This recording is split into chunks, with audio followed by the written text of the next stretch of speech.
Alright guys, so we're back again with another video, and in today's video I'm going to be going over the NASDAQ buys that I took post CPI data release, and this will be an in-depth breakdown of a M1 market maker buy model. So usually you guys know this by now in all of my videos. I always start off with a naked chart, and I use internal and external range liquidity pools as references or also targets. But as you can see on this weekly chart, there is no internal or external range liquidity pools that we could use as our higher time frame key levels. So what I just did was use order flow to just play with the trend in regards to my trading plan for the anticipation of our CPI data release.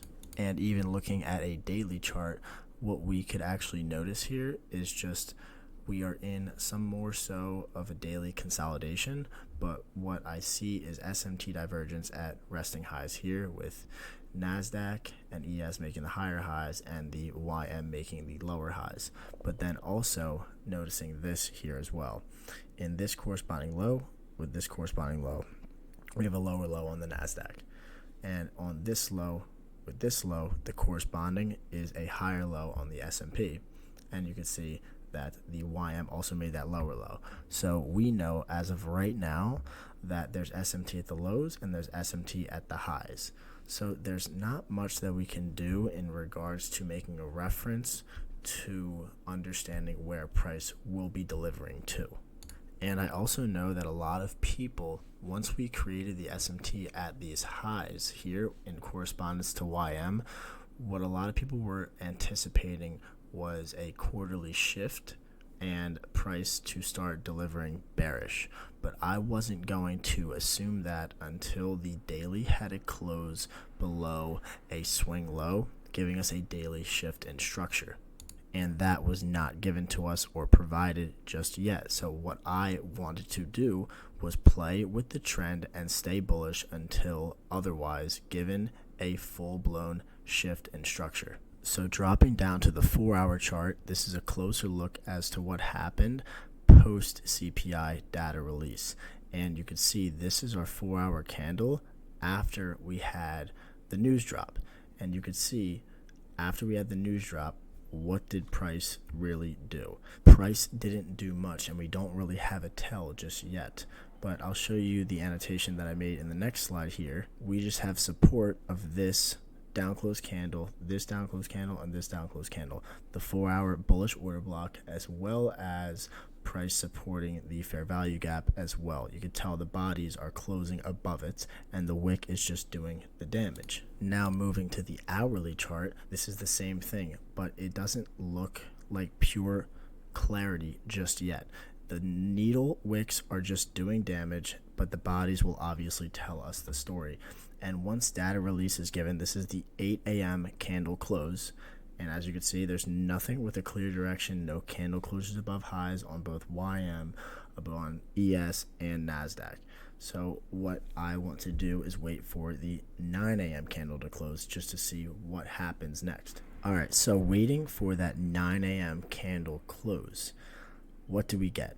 We got another run of the 8 a.m. low on NASDAQ, but we had a failure to run the 8 a.m. low on the ES, but we had a also failure to run below on the YM, and the YM on that 9 a.m. candle closed above that swing high. So in my eyes, I'm paying attention to a long position due to the fact that we're creating these SMTs on the lows and we're failing to displace lower, closing below any swing lows. So understanding that we had the hourly SMT at those lows, I dropped to my 5-minute chart to see if we can get a 1 hour to a 5-minute reaction or a 5-minute shift in structure after the SMT on the hourly lows.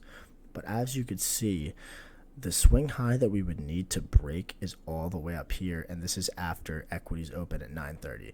So I wasn't kind of intrigued for waiting until that high run because this is such a large swing after equities open.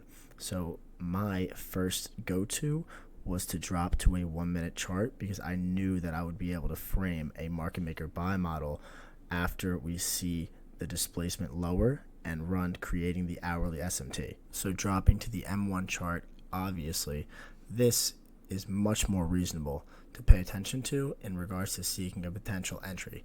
And once we got that run of the low and we created that SMT divergence between the two correlated assets, we had our shift in market structure with closures above a high. So my eyes was paying attention to the S&P because it is a stronger asset, and I was looking to execute on this up close candle, which would be the breaker block running this low, but failing to crack this low, which cracked on the NASDAQ.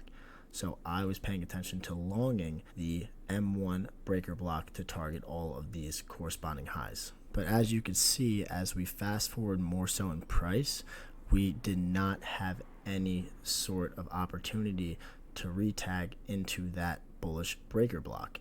But if you look at the NASDAQ here, NASDAQ closed and violated bearish PD arrays, but also closed this bearish gap.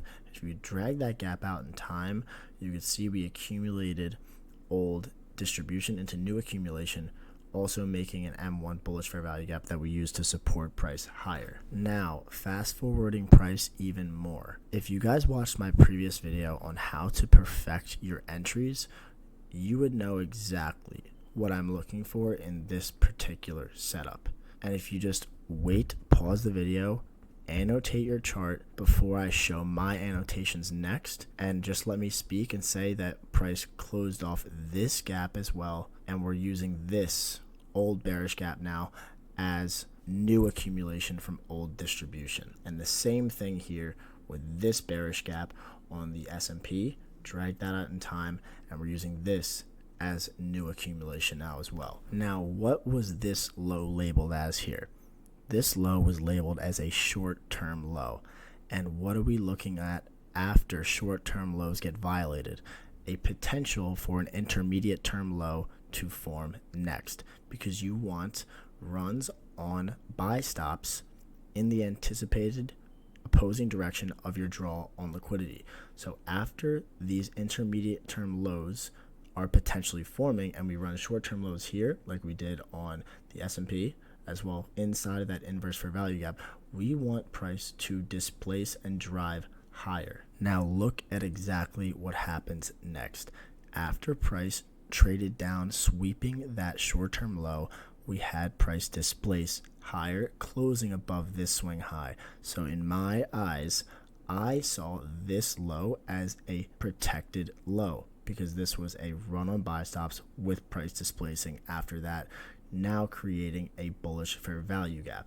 And the same thing on the S&P here, price did the same thing, creating that intermediate term low, pushing up, closing above the high, and making another bullish fair value gap that could be used as an entry long inside of this gap with a stop loss at that intermediate term low that I'm labeling as a protected low since it ran buy stops. We didn't get an energetic move directly after price created that short-term low after the intermediate term low, but if you look inside of it, price created a lower low on the NASDAQ and a higher low on the S&P because the S&P has been bullish or stronger compared to the NASDAQ.